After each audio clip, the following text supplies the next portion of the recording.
sao giờ ý ai cho trong đi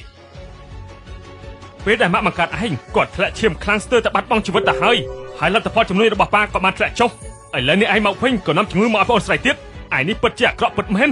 ឯងពិតជាក្មេងដែលនាំសំណាងអាក្រក់មកមែនយើសួរឯងកន្ទួលរបស់នៅលើដៃសឺអឺគឺជាស្នាដៃរបស់ឯងមែនទេមិនមែនទូទេហ៊ានធ្វើរកគួរអាណិតនៅទីនេះហីមិនមែនទេ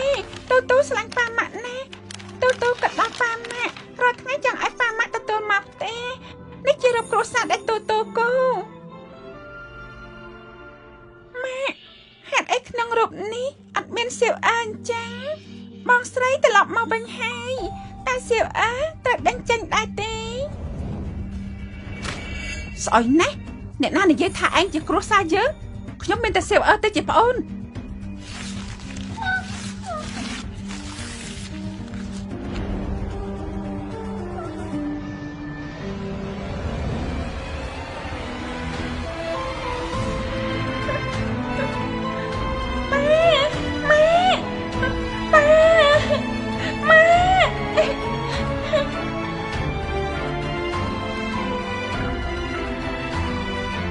កុំហើយជឿថាប៉ាយើងមានតកូនស្រីម្នាក់ប៉ុណ្ណោះគឺសៀវអឺបើលោកតាឯងមិនទទួលចង់យកឯងត្រឡប់មកវិញសូមឲ្យថ្មត់ទ្វារក៏មិនឲ្យឯងចូលផងយើងប្រាប់ឲ្យដឹងជប់ជាមួយលោកតាហើយត្រូវទៅជនបទវិញភ្លាមពីពេលនេះទៅមិនអនុញ្ញាតឲ្យនិយាយជាមួយអ្នកណាថាឯងជាអ្នកនាងតូចរបស់គ្រួសារសៀទេហើយកុំឲ្យអ្នកណាដឹងថាឯងជាកូនពួកយើងប៉ាម៉ាប៉ានិងម៉ាក់លែងត្រូវការកូនហើយមែនទេអ្នកណាត្រូវការហើយកូនស្រីម្នាក់នេះបើសិនជាពួកបងមិនយកទេទោះខ្ញុំយក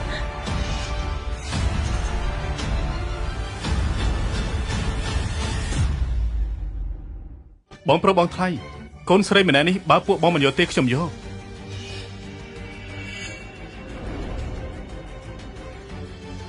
នេះជើរបស់ឯងភ្នែករបស់ឯងពូតូចជំងឺរបស់ពូតូចជាហើយកុំយំណាពូនៅទីនេះសត្វកំណាចក៏ស៊ីកូនមិនបានដែរបងប្រុសបងហ៊ានធ្វើបាបកូនស្រីបង្ការរបស់ខ្លួនឯងដើម្បីតែកូនស្រីចិញ្ចឹមម្នាក់ទៅវិញរឿងរបស់យើងមិនតន់ដល់វេរបស់ឯងមកបញ្ជាជើងទេចំណែកឯងវិញកុំភ្លេចថាក្មេងម្នាក់នេះហើយដែលជាអ្នកធ្វើឲ្យភ្នែកនិងជើងរបស់ឯងពិការឯងនៅជាមួយក្មេងនេះប្រយ័ត្នបាត់បង់ជីវិតរបស់ឯងទៅបងប្រុសពិតជាមានភ្នែកអត់ប្រស្រីមែនមិនដឹងថាអ្នកណាជាសាច់ញាតិអ្នកណាជាអ្នកក្រៅបដិញផ្កាយសំណាងចេញពីផ្ទះគួរអស់សំណាចផ្កាយសំណាងស្អីទូត្រឡប់មកផ្ទះវិញសៀវអើឡើងទទួលក្រហមលើខ្លួនអាណាទៅផ្កាយសំណាងអ្នកប្រុសទី2នេះគឺជាសម្លៀកបំពាក់ដែលអ្នកនាងសៀអើយកឲ្យអ្នកនាងទូប្រឡាក់ដោយម្សៅរមាស់លោកម្ចាស់លោកស្រីឆ្នាំមិនមែនខ្ញុំអ្នកដាក់ទេខ្ញុំលះបង់ណាស់ដើម្បីអ្នកនាងសៀវអើសូមជួយខ្ញុំផងបើមិនមែននាងជាអ្នកដាក់អញ្ចឹងសៀវអើជាអ្នកដាក់មែនទេម៉ែកូនអត់បាន